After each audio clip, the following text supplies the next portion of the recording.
The kids are not all right. Inflation, I think there's a small risk, and I think it's manageable. I don't anticipate that inflation is going to be a problem, but it is something that we're watching very carefully.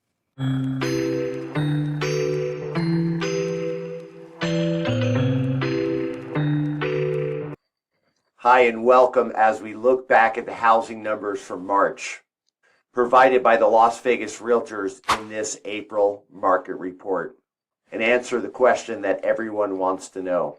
Has the Federal Reserve tamed inflation by crushing your home's value?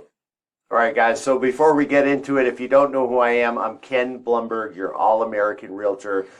And before we jump into the numbers, I think we can agree that nothing is normal right now and has not been since the world was shut down in March of 2020. And the rule of law was locked down along with you and your family and the rest of the world. Where we took, which looks now like a perfectly good functioning economy, and we shattered it into a million pieces. Like throwing a Monopoly board against the wall mid-game and expecting that it was going to land in perfect order when it hit the ground, which we know is utterly impossible. Suspending mortgage payments and allowing people not to pay rent, destroying mom and pop landlords and business owners in the name of their protection.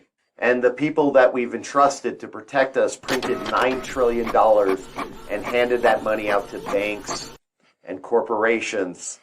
And of course, they gave you $1,400. They then came out and said inflation was transitory. And then because they are so detached from the average American's needs, they came out and said incoherently that inflation had only gone up an inch, whatever that means. Mr. President, as you know, last Tuesday, the annual inflation rate came in at 8.3%. Well, first of all, let's put this in perspective. Inflation rate month to month was just an inch. And now as Americans are suffering, they're telling you that we're going to have a soft landing and that everything is under control. No recession, nothing to see here. And that's mostly true, at least for the people that bought before 2020 and all the mass acceleration of money printing happened while everyone else got left behind. Now, while cryptocurrency prices, stock market prices, lumber prices have all come down significantly, while food, energy, gasoline, and all the things that we need to live have skyrocketed at the fastest rate in 40 years. So far, home prices have remained somewhat stable over the last 8 to 10 months. But this all reminds me of a conversation I had about 15 years ago with somebody that was saying, I've heard the national debt is out of control for so many years and nothing seems to happen. Well, guess what, folks? Something is happening. And if you think a person or a nation can go ahead and put all their bills on a credit card indefinitely and nothing is going to happen, let me show you what the result is.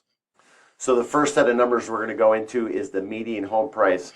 But we're going to start in 2016, where the median single-family home price was $220,000. Then in 2017, the median home price was $242,000. Then in 2018, the median home price accelerated to $280,000. Then in March of 2019, median home prices hit $300,000. As the Federal Reserve was starting to raise interest rates, at that time, home prices started to stall and actually were decreasing. So in turn, the Federal Reserve decided that couldn't happen. So they brought interest rates down at a rapid rate, which of course fueled home price inflation. Then in March 2020, when the median sales price was $319,000, and our leaders told us that we were having a catastrophic event, which turns out mostly only affected old people and people that had underlying conditions. And typically, in my opinion, that's who's going to be affected always. And at that point, they put us into lockdown and hit the money printer. And then home prices continued to accelerate, increasing our national debt. And then in March 2021, a year into the lockdowns, home prices went up to $363,000. Then capping out in 2022 at a median home price in Las Vegas at $460,000.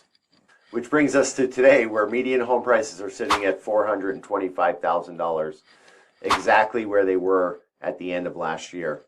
So this means as the government prints more money, spends more money, and takes your money and sends your money to Ukraine and corporations and banks that are too big to fail, you, not them, are going to pay higher prices for food, energy, gas, and all the things that you need to live. Until most Americans have a very low quality of life, while others fly on their private jets and have lavish lifestyles that you could never imagine. As the saying goes, have yachts and have nots. So I don't know about you, but I love America, I love my family and friends, and I definitely want the best for them. So I think we need to stop listening to people who obviously we can't trust because they consistently say one thing and do another. Just like calling their most recent bill the Inflation Reduction Act that does anything but reduce inflation. And I know we need to come together and look to one another for answers because I know you have the same goals, concerns, and dreams that I do. Okay, so all that being said, let's look at the rest of the numbers from the March market report and see exactly where we are right now in Las Vegas. So the availability excluding offers, right now we're sitting at 4,195 homes that are on the market with no offers. That's down 10.1% from the prior month and up 109.3% from the year prior. Next, we have a very important statistic, which is the effective months of availability, where we're sitting at 1.8 months of supply. Now that's down 34.4% from the month prior and up 190% from the year prior. Now that's still very safely in a seller's market territory, but of course we're going to keep a very close eye on that number. Next, we had 2,361 homes that closed in March. That's up 37.1% from the month prior, which is great. And some of these numbers are up from some of the lowest sales volume that we have seen since the great financial recession. However, the number of closings is still down year over year by 27.8%. And then lastly, we had 2,565 new homes come to market last month, which is actually very low for March. And it's more in line with what we've typically seen over the past 5 years in November and December. However, it's still up 14.4% from the month prior, but down 27.3% from the year prior. Okay, to wrap it up for now, it looks like Las Vegas has returned to some kind of normality, and Americans and Las Vegans are holding on to their homes, with the exception of California and other states like it, which is no doubtably helping us with our price stability here in Las Vegas. As we all face higher prices and the devaluation of our dollar, I personally still believe in the American dream of home ownership. It's a sovereignty that's worth fighting for, especially as so many of our liberties slowly and now at a much more quickening pace have been eroded. All the while our national wealth has been taken for granted and spent frivolously. Unlike the US dollar, your home, your family, and God will always have significant value and should never be taken for granted. So thank you for watching. I'm Ken Blumberg, your All-American Realtor. Don't forget to like, comment, and subscribe. And God bless you. I'll see you on the next video.